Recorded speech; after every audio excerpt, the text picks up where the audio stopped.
Well, good afternoon. I see several of you are jumping on at this time, and we want to thank you for joining us for Ranching 101. We're looking forward to having Clint Berry from Superior talk to us about how we can add value to our calf crop and our bottom line.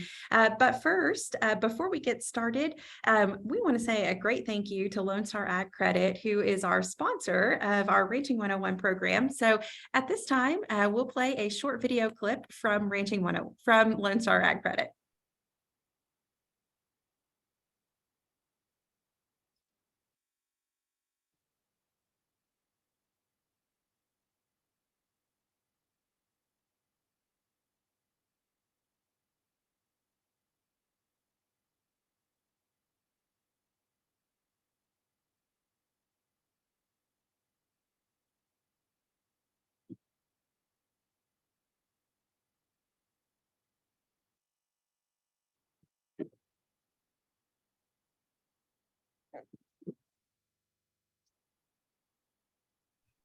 Well, we may have had some technical sound difficulties there, but we do want to thank Lone Star Ag Credit so much for their sponsorship of our Ranching 101 program. As a reminder, we will have another Ranching 101 program in May. It'll be talking about scoping out sickness. It's going to be Tuesday, May 16th, and that program will be hosted in partnership with a large animal veterinarian. As a change, it will be from noon to 1 o'clock, Tuesday, May 12th, talking about when's the right time to call your veterinarian, at what point can you handle these sicknesses on yourself, and how to handle common sicknesses that you may see, and at what point you call the veterinarian. So we're looking forward to hosting that Tuesday, May 16th at noon. At this time, as we previously mentioned, looking forward to having Clint Berry. Clint, I know you are somewhere in the Southeast working on videoing calves for Superior at this point, but we sure appreciate you joining us, even if it's a bit from the road, and I'll turn it over to you. I appreciate it. Thank you very much. I'm glad to be here today and get a chance to join. I've been a TSCRA member for 10 or 12 years. My grandpa was a TSCRA member, and so I had a long history with the organization. I do want to say I apologize. I was planning on being in front of a computer, sitting at a desk today, and we had these things kind of happen. We had a phone call and had to go, and so I jumped in the truck and drove to Mississippi and videoed calves this morning, and now I'm headed back home to Texas. But glad to be here and give a few thoughts and try to answer some questions. And it's always a great time to talk about marketing, especially in the world we're living in today. If you would, could you advance my slide, please? Just tell you a little bit about Superior if you're not familiar with us. We're based out of Hudson Oaks, which is basically Weatherford. We were based out of the Exchange building there in the stockyards for over 30 years. And about 2 or 3 years ago, we built a new building and moved outside of town, had to kind of get away from the tourism down in the yards. And that was a changeover. But we were started in 1987, and we're the world's largest livestock marketer. Everything we sell are in truckload lots. And we operate on 3 platforms, live auctions, which we have a sale every other Thursday. What we call the country page, which is an active platform that works 24/7. And it's kind of like an eBay. You put an asking price down, and you'll have, buyers that can bid to you and kind of negotiate a little bit there. And then we also do some private treaty transactions where, you might have a buyer that is looking for a type of cattle, and if you can locate them and work a deal out, that works too. But we sold a little over 1.8 million head of cattle last year at Superior, and growing every year. And we feel like we're operating off the world's largest buyer base with over 7,500 active buyers, and large multi-day auctions, basically January and April, and then throughout our big summer run, which is mid-June through mid-September. And on those days, we may sell cattle for 2 to 5 days straight. This Thursday, we should probably have about 30,000 head on the auction Thursday, and we have one of them every other Thursday. But you can advance, please. A little bit about me and my team. I've been with the company now for this is my 11th year. I have a team of reps that helps me. Me and my crew, we sell cattle out of about 17 states, from a little bit out of every region. And but I've got 3 guys in Montana, 1 in North Dakota, 1 in South Dakota, and then another in Texas that helps me. And you can advance. Thank you. We do sell cattle out of all parts of the country. Me and my team sell out of each of the regions, giving us kind of a wide range of experience in quality and seasonal production models and management. So, we have guys that are grazing at times of the year when others aren't, and calving seasons that are accordingly, seasonal based on time frames that fit the environment and the production models as well. But we've had some experience selling cattle from all different parts of the country. And you can advance a little. And then if you would hit it one more time, I think there you go. And this is kind of the heart and soul that we start to get into talking about, because I was asked to talk a little bit about value-added programs and marketing prowess and the way that we can differentiate cattle. This is just a snapshot from our late March sale. And if you can see on the slide in the box there, this is just an example of our market report from Region 3, and the price variance that was the ranges there that on those, how those cattle were broke out. Region 3 would include Texas and the Southern Plains area. If you understand that the variance in prices are due to a variety of factors, genetics, management, value-added programs, which is something we were going to talk about here, and market timing, not only on when you're selling cattle, but more importantly in our model, understanding that the delivery window makes a big impact too, because unlike a brick and mortar sale barn that sells cattle today and the transfer of ownership is today, at Superior, we will sell cattle for an immediate to a ladder delivery point, which could be anywhere from, I've sold cattle in as quick as sell them on Thursday and ship them on Tuesday. And then we've sold cattle that, we might sell in June that don't ship until November. So that variance in those marketing prices are gonna depend on a great deal of that, but it is also a high indicator of how much volatility there is in marketing. It's not uncommon in our market recaps to see 25 to even $50 a hundredweight difference in the price of cattle for a variety of reasons. So just know when you're looking at those market recaps, unlike when you look at something out of the city or another barn or something, that those were cattle that were sold on that day and changed ownership on that day. You might be looking at cattle that sold on today and don't transfer ownership for 6, 8, 10 weeks out.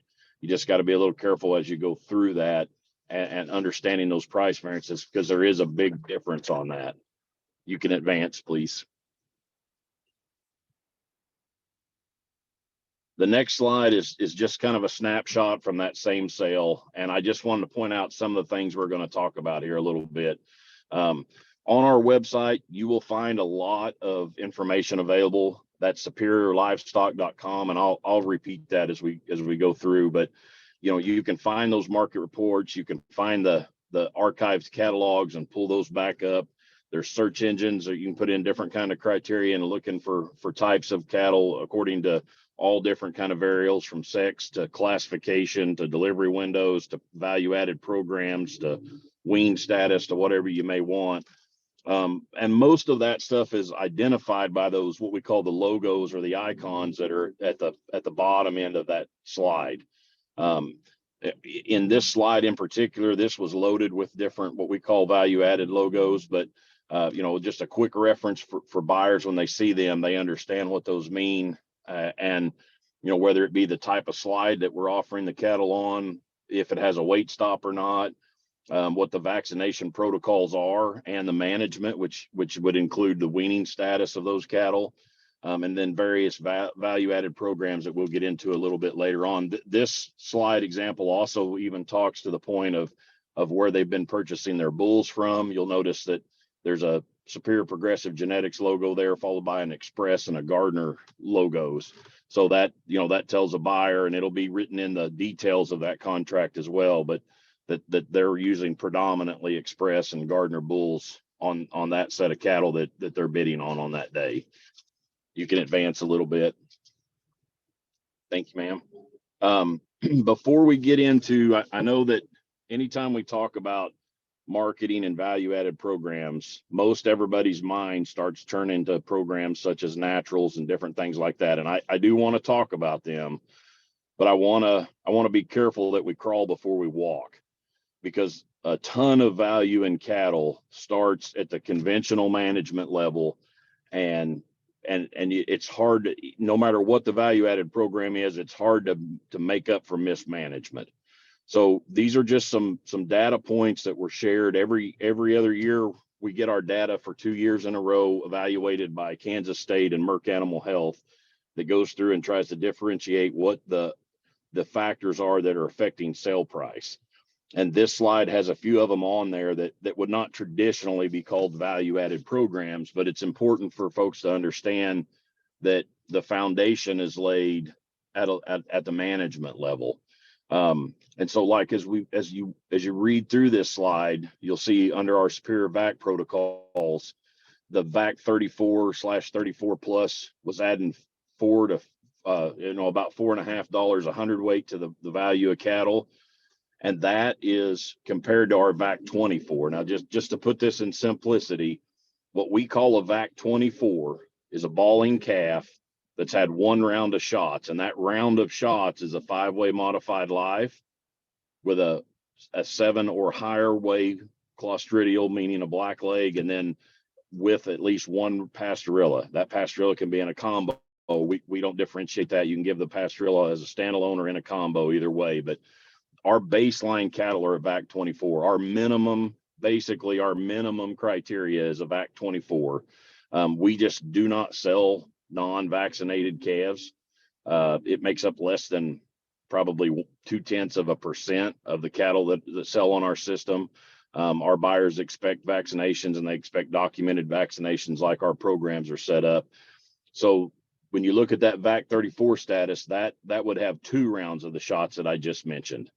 And so they're still balling calves, but that would have had typically that's a round of shots on the cow when they're still a small calf, and then another round prior to shipping. And a lot of people call that preconditioning, and it's usually 2 to 4 weeks prior to shipping. So they've had 2 rounds of those shots, and then you move into the VAC 45 pluses there, which are showing $8.60 a hundredweight over that VAC 24. So what our data is telling you there, and understand the big difference on the VAC 45s, it's the same shot requirements that the 34s were, but they're 45 days weaned minimum. They can be more than that, but they have to be at least 45 days weaned, and that weaning phase is a big additive to that. But on our data on nearly 4 million head over the last 2 years, we showed an $8.60 per hundredweight addition over a calf that just received 1 round of shots and was balling off the cow. And then some other little ones, BQA certified, which has become a part of the requirement to qualify for some of the other value added programs. Difference between steers and heifers, at $19 a hundredweight, and that probably sounds really high to a lot of folks, but if you're feeding heifers as a feeding animal, you understand that there is a drastic difference. A lot of ranchers think that there's no difference between their steers and heifers genetically, and they're right, but a heifer is an inferior feeding animal as compared to a male counterpart of steer. And it's mainly due for 2 factors. It's conversion. Typically carcass quality is going to be equal. That's genetic and management based.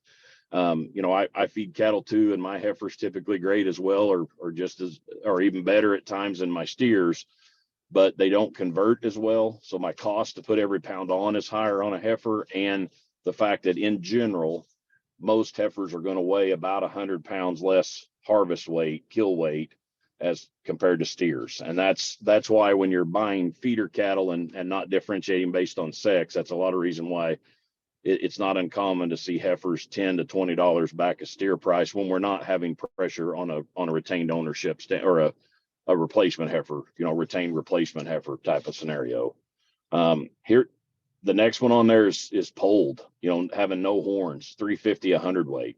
And we forget a lot about that, and we can get lackadaisical about that. But the bruising on the carcasses in the feed yards is a major component on deductions on carcass quality, and that this just goes to show how much better or how much advantage there is into having cattle that have no horns, whether you've dehorned them properly and they have no horns, or if they're polled to begin with. I mean, the best dehorning practice in the world is using polled bulls, without a doubt. But that really adds up. You start taking 350, 100 over, 600-pound calf, and you're starting to get into some serious money there. And I'm not picking on them, but we're talking a little bit about genetics. This was just one that jumped out really big. But the use of different additives in genetics, we have it broke out by different ones, but a big one that was a negative discount was $7.43 a hundredweight off of our heavy Brahman cattle. So that would basically be something showing half American breed influence or more.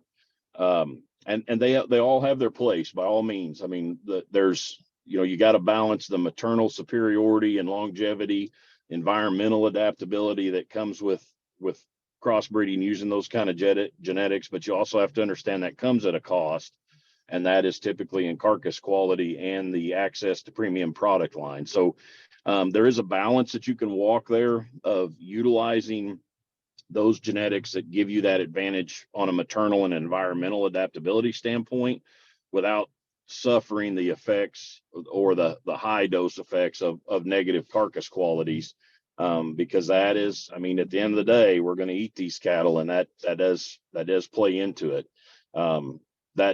That 743 may pale in comparison in your environment if it's pretty harsh with the additives that they give, but you have to balance that as into what part of the country you're in and what the needs within your own operation are. The Superior Progressive Genetics logo, we touched on it a little bit on that slide with all those icons on there, but that's just notifying the buyers that these cattle are predominantly sired by known genetics from programs that are familiar with most people in the country, and we'll identify those individually broke out on those lots as we're selling them.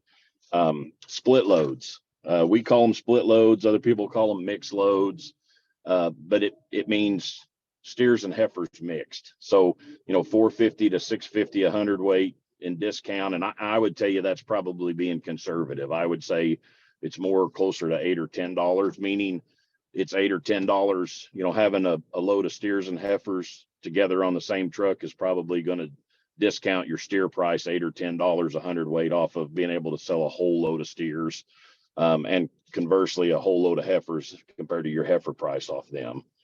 And then a big one that we probably don't spend enough time on talking about, but implants. In 20 years of data by a third party looking at our programs, we have no significant discounts on the use of implants in cattle. Now, when I say that, a lot of people are going to start to question me because they're going to assume that no implant and NHTC are the same.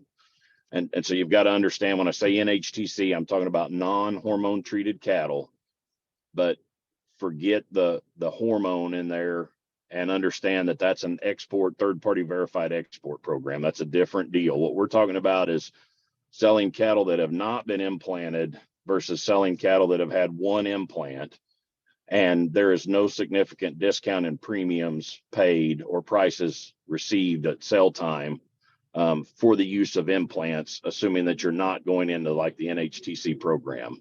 And that's a critical component that I think a lot of ranchers are missing out on. They've there's a rumor or an idea out there that an implant is reduces the sellability of your cattle, and multiple implants will, because that ability, that compensatory gain is lost to some of the feed yards. But one round of implants as compared to a calf that hadn't have any, there's no significant difference in price paid in our system.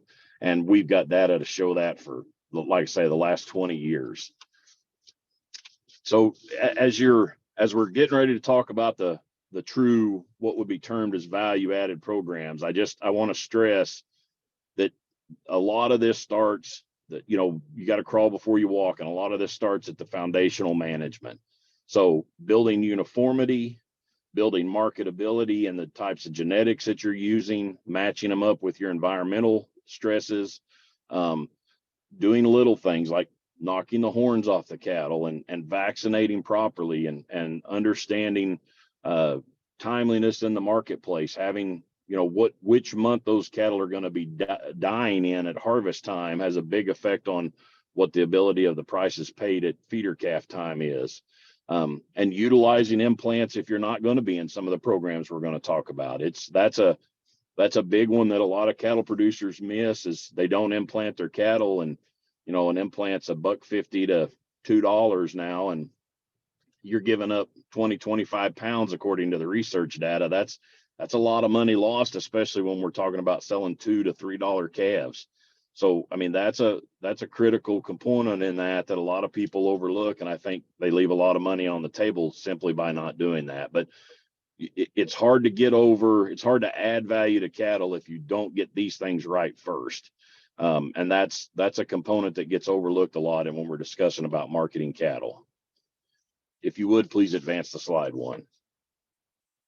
Then we get into what the topic of today's conversation is truly about. And that's going to be what we would classify as value added programs, and talking about what kind of premiums we're seeing in the marketplace. Most of these are either export access programs or they're internal domestic product programs. And we'll talk about them as we go through, but it's the easiest way for me to describe how some of these programs work is it's like a stair-step process. So to climb up the ladder, you have to step on steps 1 and 2 as you move your way up. You can't go from the ground floor to step 5 without stepping on the other ladders. And these value-added programs work a lot like that. And in my opinion, as we go through these, it becomes a strategy of either being all in or all out, and everybody's operation is going to be different. And the conversations I have with my customers vary depending on everybody's program. What fits one outfit is not going to fit another, and some parts of the programs will fit some operations and some will not. Some programs have a scale of, a size, herd size, or an operation size that's big enough to allow them flexibility to do some or all or both. And others are going to have to be an all or none, just due to the size of their operation. And so those are things that you've got to work your way through individually. And the math on that is different depending on what size your cow herd is and what your risk appetite is. But as we move through these, you'll see some of those logos and some of the prices on here. And I want to stress, the prices on the last slide were third-party evaluated by Kansas State and Merck Animal Health. The prices on this slide are provided by IMI Global, which is the nation's largest auditing company for these third-party verified programs. And so in general, their data, and I'm not saying it's incorrect, but their data typically is a lot more aggressive than what we see on some, but they had a greater data source than what we had available to us. And so I used their numbers. But what I would stress is don't get so hung up on the exact number as much as it is the trend line and the way that these work and the way that these add value. But you kind of start at step 1 there, and that's the source and age programs.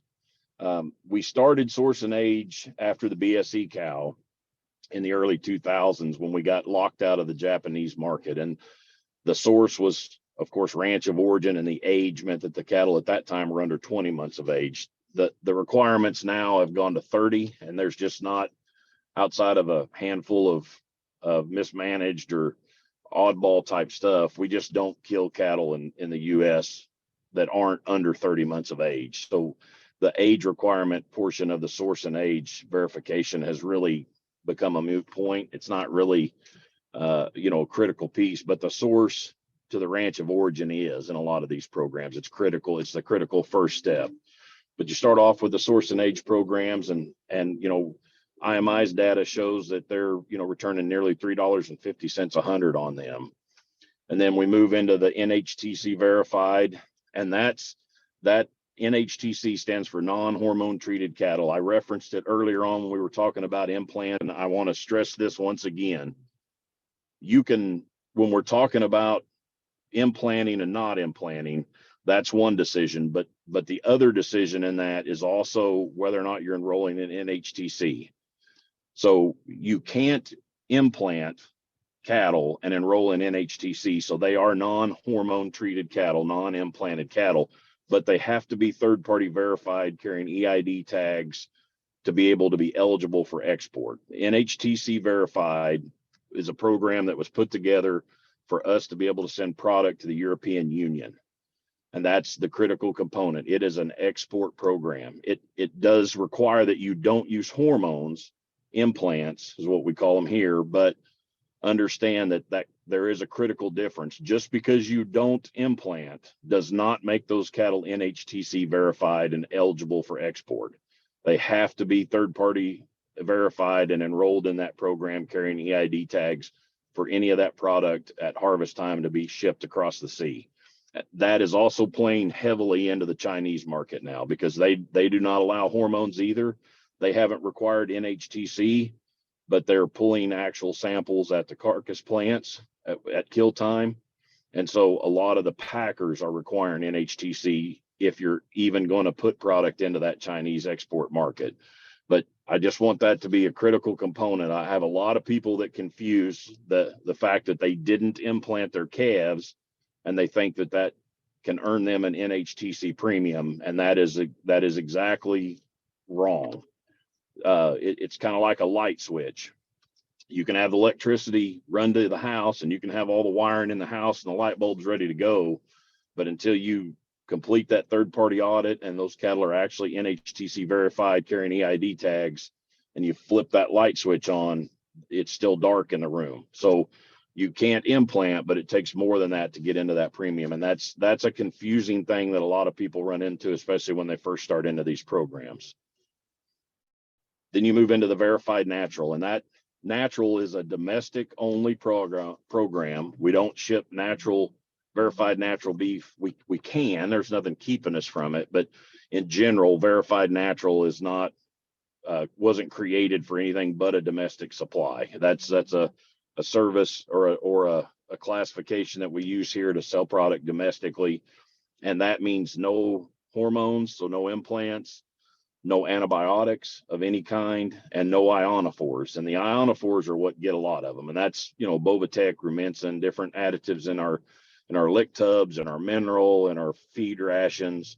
And that's the one that sometimes gets guys into trouble because, maybe they got lucky and didn't treat but one or two calves.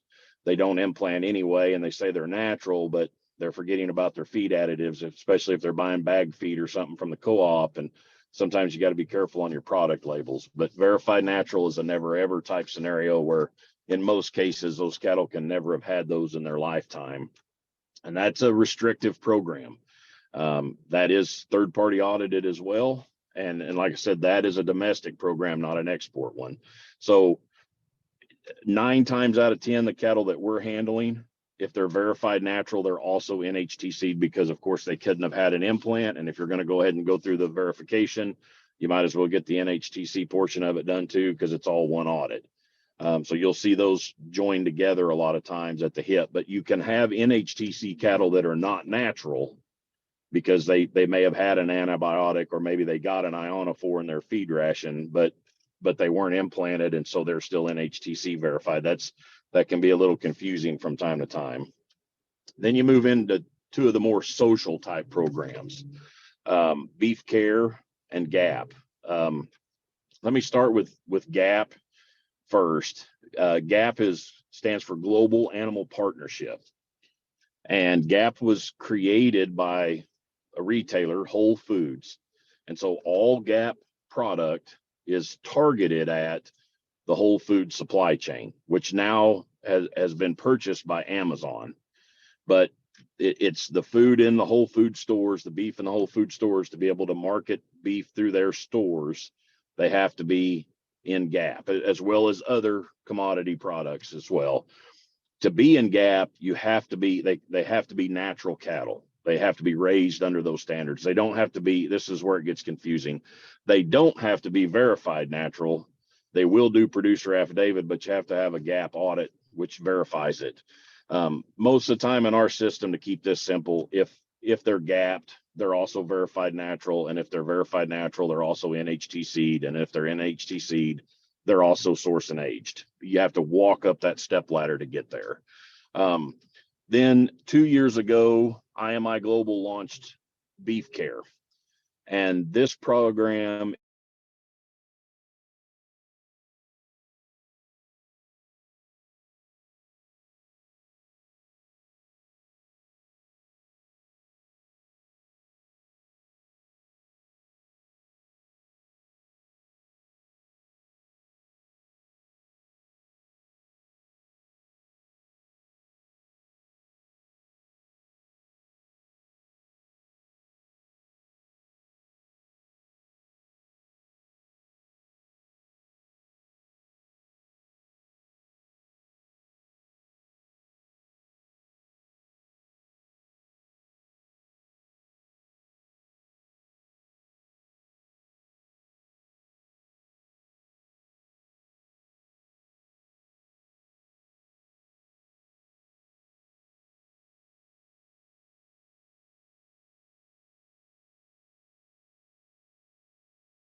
I'm sorry, I fell off. I lost signal there. Can you still hear me? We can hear you now. Okay. I apologize. I'll pick back up where we were at. I'm sorry. I lost signal there. I had to kick up my hotspot. Oh no, you're good. On the beef care, we that was a program started to address the conversations about sustainability, and it's a domestic targeted program. But the difference between it and GAP that has been, in my opinion, a very refreshing difference is that it was created by beef producers to tell our story on how we're raising cattle versus a retailer telling us as beef producers how they wanted us to raise our cattle. Not saying that any one of the practices involved in it was wrong, but just having the flexibility to be able to approach it from a science base, because some of the problems in the GAP program, there are requirements to that program that are non-science based, just emotional salesmanship. And that's fine. I'm a pure capitalist, and if we want to raise cattle that way and we can get paid for it, I'm happy with that. That's an okay thing. But if we implemented some of the strategies in there, it would be a negative effect on production. And I don't believe that's a good thing. Beef care helps address some of those because it gives producers the flexibility, unlike GAP, which requires you to be natural and all the other things. Beef care allows you to be all of the above. You can have beef care cattle that are natural. You can have beef care cattle that are gapped. You can have beef care cattle that are NHTC only.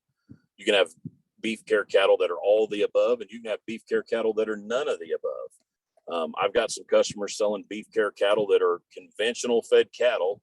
You know, they could have been there. There could be calves on the load that maybe had to be doctored at a young point in age, or maybe had foot rot at some point, or maybe a pink eye, or they've had Bovatech in their feed rations and been implanted, and they're still beef cared because they're still following the protocols of what that program are, which speaks to social, environmental, and humane handling issues. But it is an opportunity as beef producers to differentiate us in the marketplace, and I really applaud that effort, because I believe this is the first time in 25 years of marketing experience that I've seen a program that wasn't requirement of non-scientific based programs or production models. And that to me was a refreshing change, because most of the time when you start talking about value added programs, they were taking away a science-based technology. Beef care did not do that. And I'm excited to see how that program grows. Like I said, it's pretty new and fresh, only 2 or 3 years of age on that one. I guess part of what I would stress as we're sitting here talking about these, part of what I would stress when you're thinking about marketing strategies, I look at the value added programs that we just went over and the theory on that a lot like being a railroad track. You can walk on the left side and you can walk on the right side and you're going to be fine. But if you walk down the middle of the road, if you walk down the middle of the railroad track, sooner or later, you're going to get run over.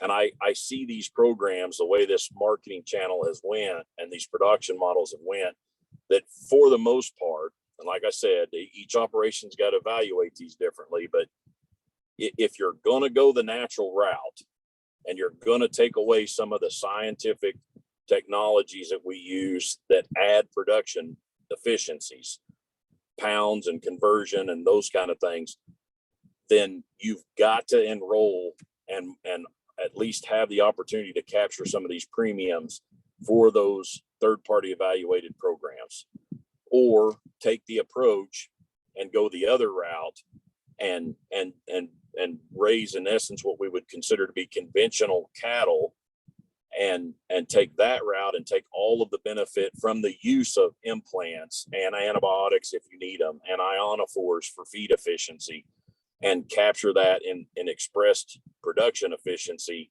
to where you're getting paid for more pounds. The struggle that I have with producers that don't know which direction to go is sometimes they spend all their time in the middle and they're missing out on both ends. They've either lost out on added pounds or they've lost out on the opportunity for premiums. And that's the only wrong decision in it is in my opinion. Look at your production model, what works for you, what are some minor changes that you might have to tweak, and are you willing to do that? What's your appetite for risk management as to how aggressive you want to be on stuff? Because that can determine whether or not you're going to take the free pound or the easy pounds and implant or go the other route. But don't not make a decision. Don't be doing the value added removal of the scientific technology production model and then not step into the audited side where you can actually market those cattle and try to capture that. Do one or the other, because walking down the middle is kind of where you lose on both ends. Advance the slide, please.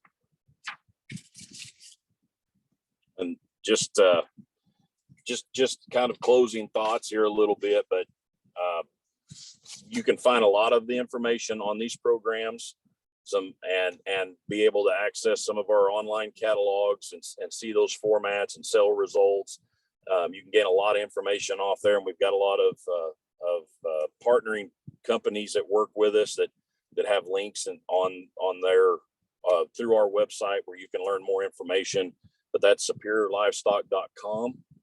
Superiorlivestock.com is an easy way to find that information. And probably the biggest take home message that I'd like to give everyone is is when you're working through these and trying to figure out what works for you. Just don't get caught up in the coffee shop talk. Everybody wants to go to the coffee shop and brag about what the price per pound was on the calves they sold, but sometimes they miss the profit per head. You know, it's easy to brag about 250 calves. It's a lot harder to know your expenses and know what, you know, how to increase that efficiency to actually put more dollars in your pocket. Just, I tell my customers all the time, don't let the tail wag the dog. In general, guys want to talk to me about value-added programs, but I want to talk about management first, and then see how your management fits the value-added programs, and then evaluate what changes would have to be made if you wanted to be included in some of those programs. And a lot of times it doesn't take much at all. You know, it's very low cost to move into them because your production model is already there. In other operations, you know, it's an incredible cost because they've got to take away the benefits of some of those science-based technologies that improve efficiency. So just, I always say, build your management to fit your production model and your goals and your environment. And then we will build a marketing plan around that. Don't try to create a marketing plan and build your management around it, because that's where it can get really cost ineffective. But that's kind of my closing thoughts. I would love to answer some questions. I threw a lot at you, and I hope some of the terminology I explained well enough, but I'd be glad to help any way I could or answer questions if anybody had any.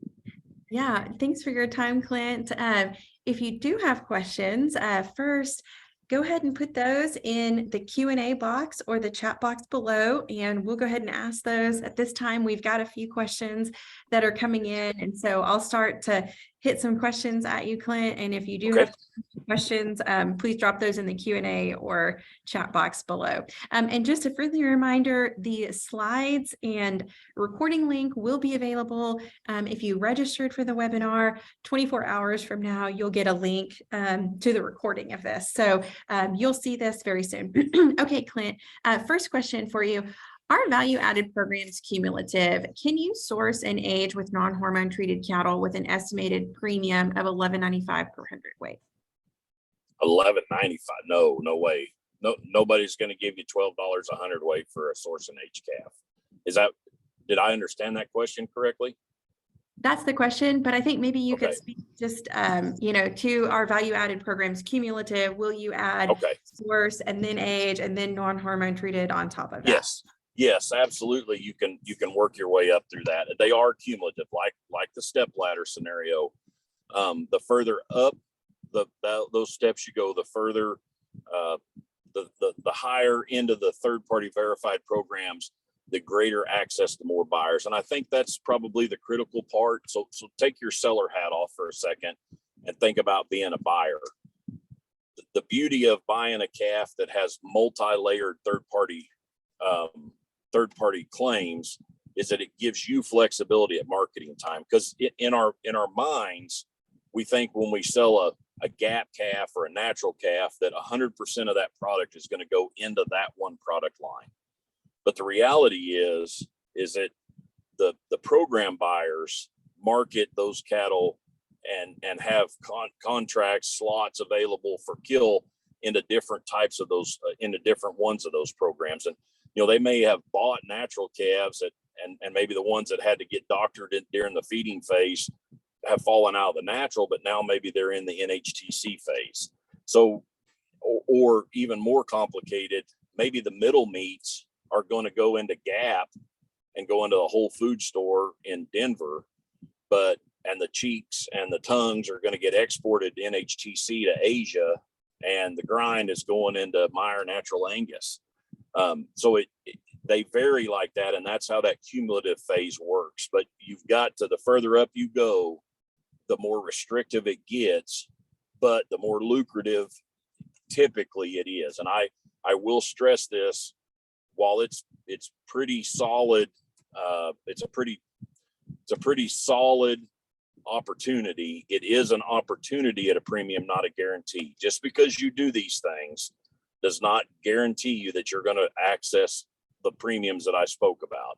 Those were the averages from 2 million head of cattle that were looked at in our system. And other systems are going to have different data than what I just shared. I mean, we sell more program cattle than everybody else combined. And so we are the go-to place for that. But I'm just telling you, how you offer, how you market those cattle are different too. But just be careful to understand that is an opportunity at a premium, not a guarantee. If you want a guarantee, you probably better implant your calves, because decades worth of data shows that, we're going to get a bump in pounds based on an implant. Value added programs like these third party ones, while it's a pretty good chance you're going to receive it, that it is an opportunity, not a guarantee. Yeah, that's a great point, Clint. Next question, and this is a great question, and I think something that a lot of small producers struggle with is putting together load lots. If you've only got 5 or 10 head, where does that responsibility lie? Do you feel like that's on a producer? Is that on a buyer? Is that on a sale barn? Who bears the responsibility of putting together a load lot? Well, at the end of the day, like any other business we have, the cost is going to fall downstream. I mean, the freight prices we pay, that has to come off the price of the cattle, be passed on to the sellers. And we do the same thing on the other end on passing on. All of the money in the cattle industry comes from the consumer. So it has to work its way from the consumer back down, but those costs are working downward there. It's the seller is going to bite the brunt of that. The seller of the cattle, the producer, the rancher, the farmer, whatever you want to classify as that, because the person buying your cattle has got an increased operating cost.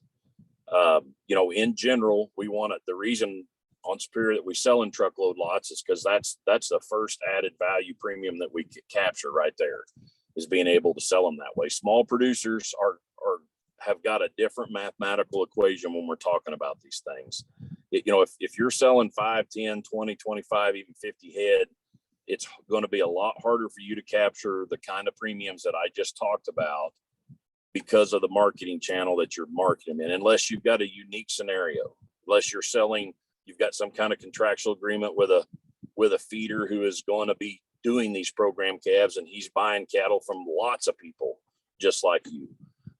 If you're thinking that, I'd just be bold about this, and our sale barns are a critical part of our beef industry. And by all means, we are a sale barn by nature from background. Most of our owners in Superior, most of our reps are sale barn owners as well. So I'm not being critical of a part of our segment that's with us in this, but the beauty of the sale barn is you can sell those small groups of cattle and merchandise them basically any day of the week. The bad part about it is what you have to give up there is you have to go through the order buyer to be able, and there's nothing against the order buyer. He's there doing a job, but he's putting together the cattle in those smaller groups and the load lot sizes to handle for the next buyer, the actual buyer, which is the feed yard operator or the stocker backgrounder. And so they don't have time to go and try to put those little groups of cattle together every day of the week. They're home running their business too, just like a lot of us are. And that cost has got to be passed down to the guy that's got smaller amount of calves. And that's why you see our cattle in load lots outsell those. And that's a tough scenario to walk through, especially in these value added programs, because you got to understand, even if you join up with your neighbors or your family or something to sell, all of you've got to be on the same page, and your audit costs are exponentially higher because there's flat fees and per head fees. Well, you can imagine if I'm dividing a flat fee over 100 calves, that's a lot different price look than if I'm dividing that same flat fee over 10 calves. And so if you want my personal opinion, this is not Superior Livestock, this is Clint Berry talking, but if you can't market in load lots, these value added programs are not going to be for you in general, unless you have a special relationship to where you can access, you're selling like maybe through a market that has a a day where they're selling a lot of these calves together, and you can join in on that. And that's a great marketing strategy. Or you are partnering with somebody, or you have a direct sale into a yard that can access these programs. But if you're going to haul your calves to the sale barn and they're selling 1,500 head this week, and you're taking 27 gap calves down there, and you're the only 27 gap calves down there, there's nobody going to pay you a premium for any of them gap calves.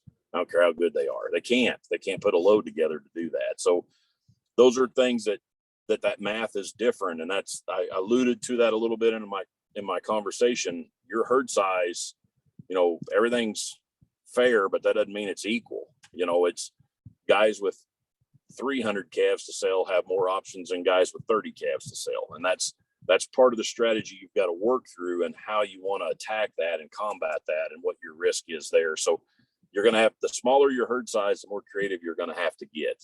That's the kicker to it. And I know that's not probably painting roses, but that's just the reality of the market. Well, and I think this next question really feeds into that, is a part of that as well. And I want to add on to what you said, Clint. Does the verified natural or beef care program only show up through superior sales programs, or do you see that premium in the sale barn format? And I think we know the answer to that, Clint, and I'll certainly let you speak on that. But to your point, these gap calves going to the sale barn, no, if there's no other gap calves, they're the only 27 gap calves there. There's not going to be an ROI for that, but there is an ROI for doing other basic things that will increase the value of your calves: castration, vaccination, implantation. These basic level things are still going to increase the value of your calves at the sale barn. That's right. And that's why I wanted to stress, before we ever started talking about the third party verified, setting the foundation for adding value. If you want, you'll add more money to your calf crop by having better genetics, more uniformity, more consistency, better overall herd health management, making them polled, taking out the outliers, all of the odd stuff, and marketing them in a channel that's not happenstance, a planned marketing plan program where you're selling in a weaned protocol. At your sale barns are going to have special programs where cattle have to have certain vaccinations to qualify, and they have to be so many days weaned. Target those kind of events so that the order buyer sitting there can put together load lots of those cattle and afford to be able to pay you a premium for those, because they can mix them with the others. And that's the critical component, because if you've got mismanagement on the beginning, no value added program is going to make up for that. And those are all things, whether you've got 5 head or 5,000 head to sell, those are things that always add value. Weaning your calves, as long as you can put weight on them while you're weaning, added protocols for herd health, especially, I cannot stress this enough, if your vaccination program doesn't include modified lives, then you need to have a serious conversation with your vet, because that using killed viruses and balling calves that are going to leave the ranch and go to the feed yard is asking for a wreck. If your vaccination program doesn't include Pastorella, you need to have a serious conversation with your vet, because the number 2 killer in the feed yard is Pastorella, predominantly because a lot of calves come out of programs that have never had one. And when they get to the sale barn or to the feed yard, they get exposed to it, and they're novice by nature, and it affects them that way. And they, a lot of times they suffer on that. So those are little things that you can do that doesn't require a lot of money or a lot of extra effort, and that can drastically change the value on those calves.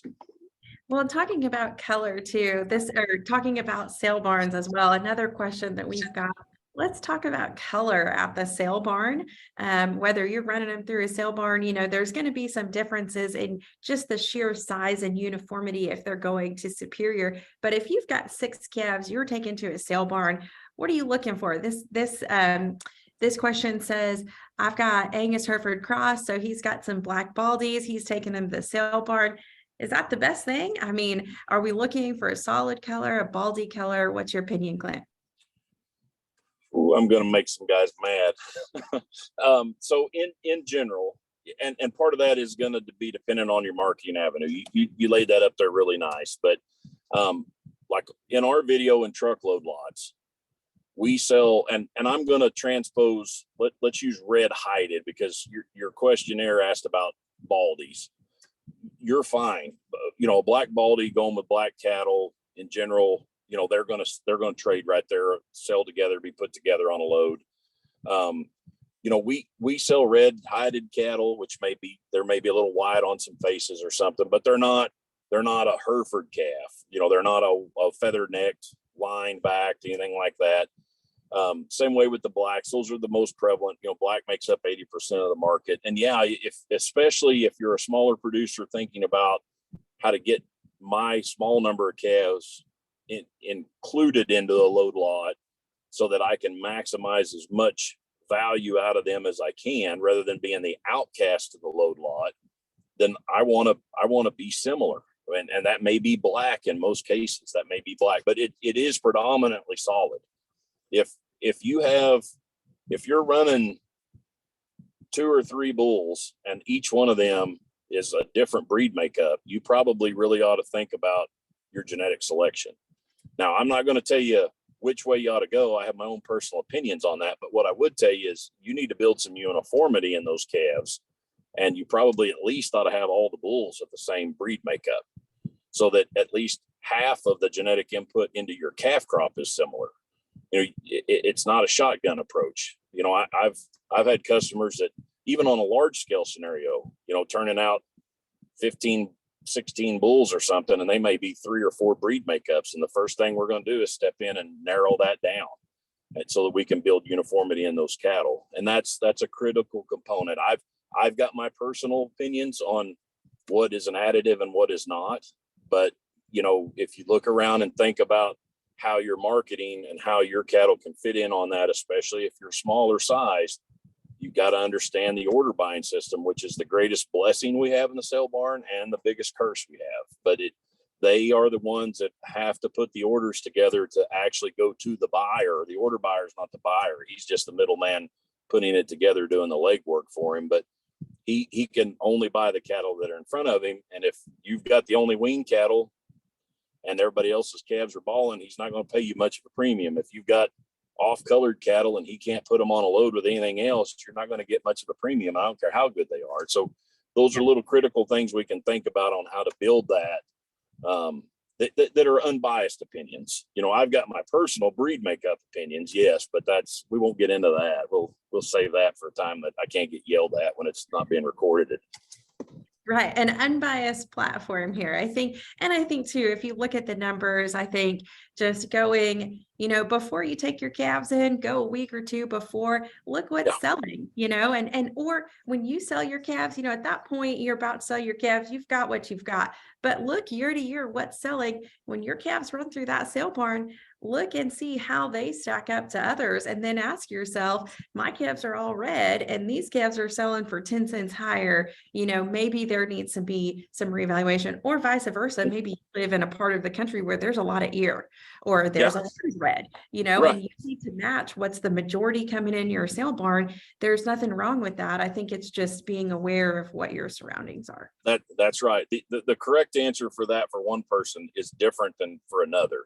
So you have to evaluate on your own. And there's 2 pieces in there you brought up. I would like to stress. Number one, have a relationship with your vet, especially if you're selling in the sale barn. Having documented vaccine protocols, have it written down to where you hand it to the guy when you drop the calves off. You hand it to the man in the ring that's going to be announcing it, or you hand it, you know, have that sheet go with your cattle when the buyer checks out. He's got that sheet there. You know, have something that shows the vaccines you've been given, so at least they have some confidence and know you have a program there. That's even more critical. You know, in our system, you've got time to evaluate. You know, all of my contracts have exactly when and what vaccines and dewormers were given. In the sale barn, we lose that opportunity at times, and I think that's critical. I know as an order buyer, that would be critical for me. The other part is stay in communications with your marketing agent. You know, don't just show up sales on Thursday. Don't just show up Thursday morning and drop your calves off and go get a cheeseburger and expect the world to be gravy if the guy didn't even know your calves were coming. So, stay in touch with him ahead of time and ask him, when do you think would be a good time to sell my calves? Here's kind of, I've got them weaned on this date, or I'm planning on pulling them off the cow here, or, is this week or 2 weeks from now, what would be good? And give him some time to advertise them and have some prep work there too. That goes a long way of just planning that out. But your vet and your marketing agent are big additives to your success program, and they want to help you do that because you're paying them for their expertise. So use it. Yeah, I mean, that's a great point. If you drop a sheet off, those auctioneers are going to want to use that, because at the end of the day, if your calves bring more, that's more for their sale board. And so if you drop a sheet off that says, my calves are been banded, they've been weaned for 30 days, they've been vaccinated, they will announce that. And I think that's a misnomer that auctioneers just run cattle through. That's not true. They care about what your cattle bring, and you need to take advantage of it. We've got a few more questions to get through, Clint. Take your and time. This one, I think, goes back to the cow-calf level and is such a great question. What's the value to a calving season versus year-round? And I think just a great question, a 60-day, 30, 60, 90-day calving period versus a year-round calving season. Okay. And I would straight up, first easy answer is labor. I mean, labor is probably, and that is the part that as producers, we are the worst in the world about figuring labor into our cost of production. There isn't another business in this country that doesn't equate labor to cost of production, but farmers and ranchers do this all the time. They assume it doesn't cost them anything to drive out and check their cows or pull a heifer's calf or feed cattle or anything else. It's just their time. And we forget that added cost of labor. Now, you said 30, 60, 90 days. I would love to see a 30-day calving season. That would be amazing. Even the best producers I know have to go about 45 or 50 days. But for me, the number one thing I can tell you is we go back to talking about uniformity and having I will tell you that when we're talking about these value-added programs, you cannot calve all year long. That you will be restricted from a majority of these programs if you don't have a defined calving season. Now that defined calving season might be 4 months, but it can't be the bulls are in all year long and never come out. The other side of it, though, like for me, that's critical is the calving window and the ability to control what I'm breeding and increase the uniformity in my calves. Because unless you've got, several hundred cows, how are you ever going to put together a load of calves that are weight wise or relatively even, and that's where it gets troublesome. I mean, most of my producers calving probably 70 days or less. They might have a 3-month calving season, they might have a 3-month breeding season and they calve 70, 75 days or something, and then they're done. And I know transitioning into that can be difficult, and a lot of guys will do a spring and a fall herd, and sometimes you can spread your bull cost out and do things like that, spread your cash flow out. But it's really hard to talk about adding value. Just simple implementing herd health vaccination protocols when calves need to be at least a certain age old or need to have things done to them like castration and deworming or dehorning for some of these programs, by a certain age. If you don't have a calving season, how do you do that? Are you going to go out and catch cows 4 or 5 times throughout a 4-month window and work the ones that need to be worked and turn the others out that don't? I mean, that part gets incredibly difficult for me to wrap my mind around a production model that would work that way. And I think if I can add on to that, Clint, I think the same is true on the back end. There's something to be said for labor during the calving season, but during the weaning season, I mean, I'll be real honest, we get our cattle up twice a year, and you're going to get your cattle up and you're going to wean. And let's say you've got a spring calving herd, you're weaning in August, September, October, depending on where your window falls. So the reality is that you're probably not getting your herd up 6 times a year. It's too strenuous from a labor perspective. So let's say you wean over Labor Day, the first weekend in September. If you've got calves that calved from January to May, your May calves are way behind your January calves, because the Yeah. reality is you're probably pulling them all off at that point. Or I would, because you're not going to get them back up for another 6 months. And at that point, they're going to be too old. So I think that the other thing is the labor at time of weaning. Your younger calves are way behind your older calves, and it's harder on your cows. It's harder to keep your cows in a productive system. And on the flip side of that, and I know this is a little bit out of purvey from a wean calf perspective, but I get the hard thing. If you don't calve year round, you've got to have a place to put your bull.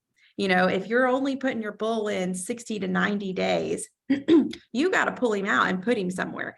And there's a labor and an equipment side of that too. But I think there's so many options, whether that's you're leasing a bull or you're partnering with a neighbor.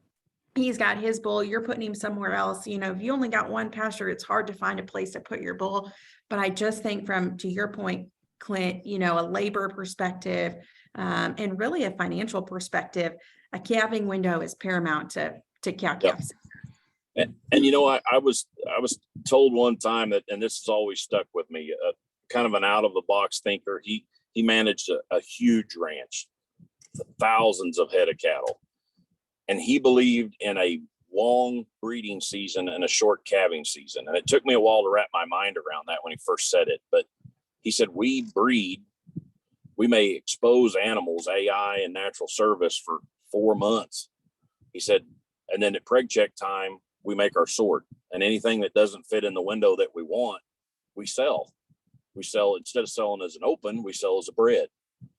And that bred calving in that window may fit somebody else perfectly. It just doesn't fit us. And that made a lot of sense to me. I'm not saying that everybody needs to run out there that's been calving year round and magically pull their bulls on day 65, but you ought to dang sure, at least if you're going to move that way, implement some preg checking status and keep those that are going to calve in a window that's manageable, and target those other cows for sale. Doesn't mean you got to sell an open cow. Maybe you sell a bred cow that fits your neighbor just perfectly because it calves when he wants it to. Who knows? But there are strategies out there to help implement that. But labor is the biggest thing on that point. And herd health, for me, herd health too. And one other thing I'll add, Clint, if I can, I think to wrap up this calving season question, the other thing that you've got to think about is your cow's nutritional plane. If you've got cows if you think about your cow, if you've got her at a different stage of gestation or lactation, it's hard to separate your cows and say, well, I've got this cow who's got a 6-month-old calf on her versus I've got this cow who's got a 4-month-old fetus in her. Those cows are not and should not be on the same nutritional plane.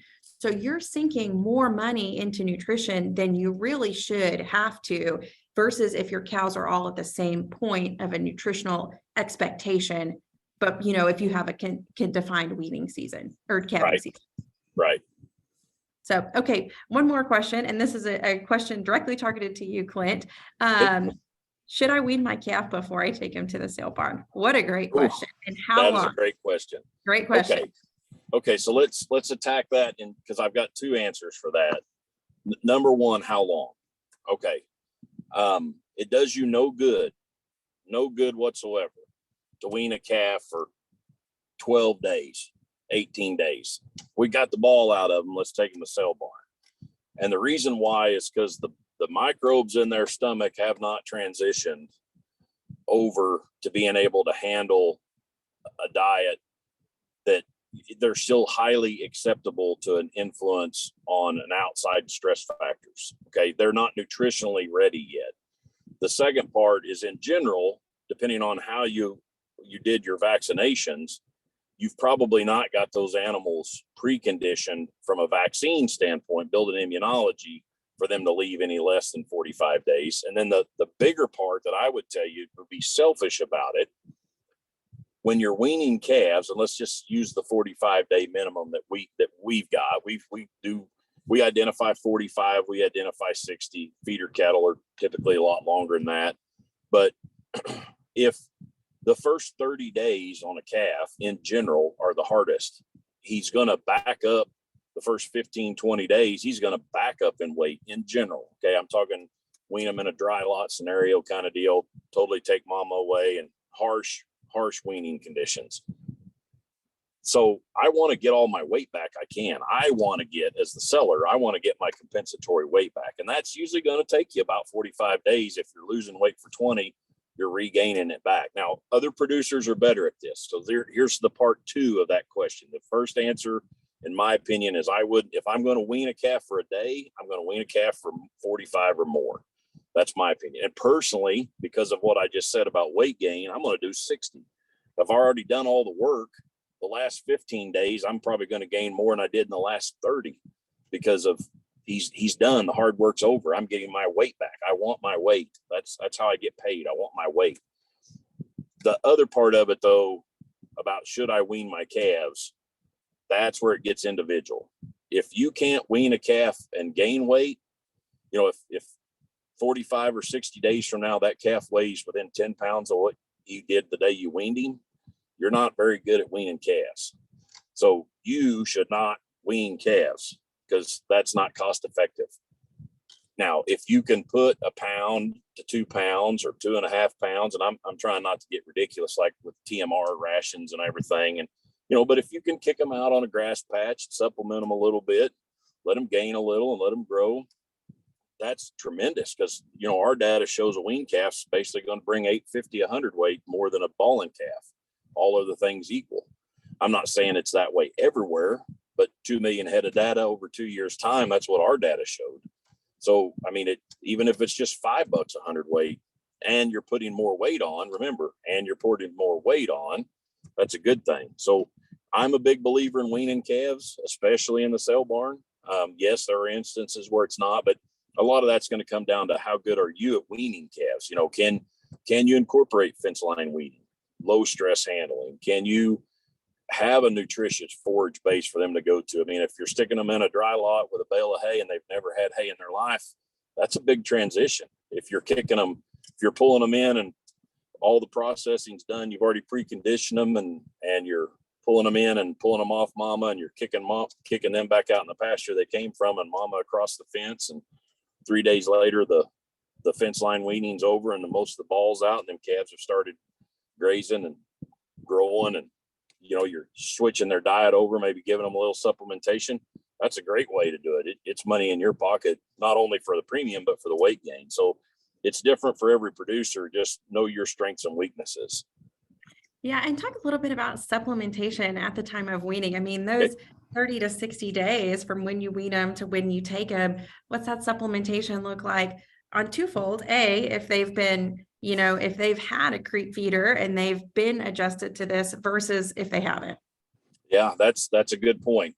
If you're planning on feeding them a concentrate ration, it'd be great if you could, you're just lessening the stress if you expose it to them before, whether that's in a creep feed scenario or an open feed where the cows have access to, but they've had a lot of times, like in our country, we talk a lot about cake and grass, and calves that are weaned on grass and cake because they came off cows that were used to getting grass and cake typically transition over a lot easier than that. Then if you put them in a dry lot, you start feeding them with a feed truck or a TMR wagon, I'll tell you one little thing that's really helpful. And I used to start cattle. I worked for I guess you'd call it a high risk outfit where we rode pens and started calves, purchased out of the sale, everything you can, and its brother, everything under the sun. Lick tubs. Lick tubs are a wonderful additive because you can start those calves and have them exposed alongside their mother in the pasture with a lick tub, and they get used to going to it. And then, a lot of times we would have these cattle come in, and before they'd ever go to the feed bunk, they'd be wandering around the fences and, hit those lick tubs a couple times. It stimulates their thirst. They find the water trough, they get hydrated. And once they get hydrated, then they get hungry. And then they start, it's just a great transition. I think lick tubs are a wonderful additive. And honestly, a low input, I'm not going to say low cost, but dang sure low input.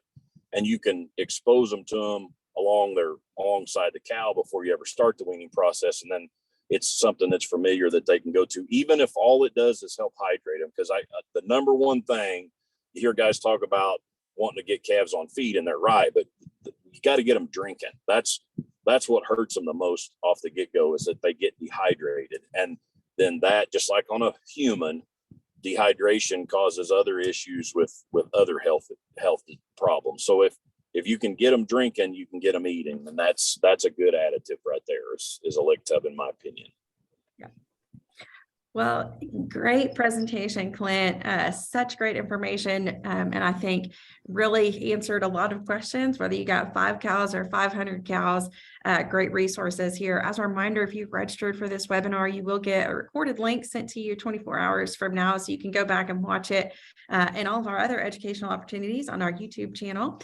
If you would like the slides or have any further questions for Clint or Texas and Southwestern Cattle Raisers Association, please email us. You can email education@tscra.org, and we'll be happy to connect you with Clint or maybe somebody else who can answer your questions if it's not Superior related, or certainly Clint is just a wealth of knowledge. But we thank you so much for your time today. Appreciate all of your insight, and hope you have a great afternoon and safe travels back to Texas. All right. Thank y'all. Thank you for being here. And I'm sorry for the technology issues that happenstance. Sometimes you just got to make the best that you can. So I apologize for that. That's right. That's how it goes. Thanks for your time. All right. Thank you. Bye.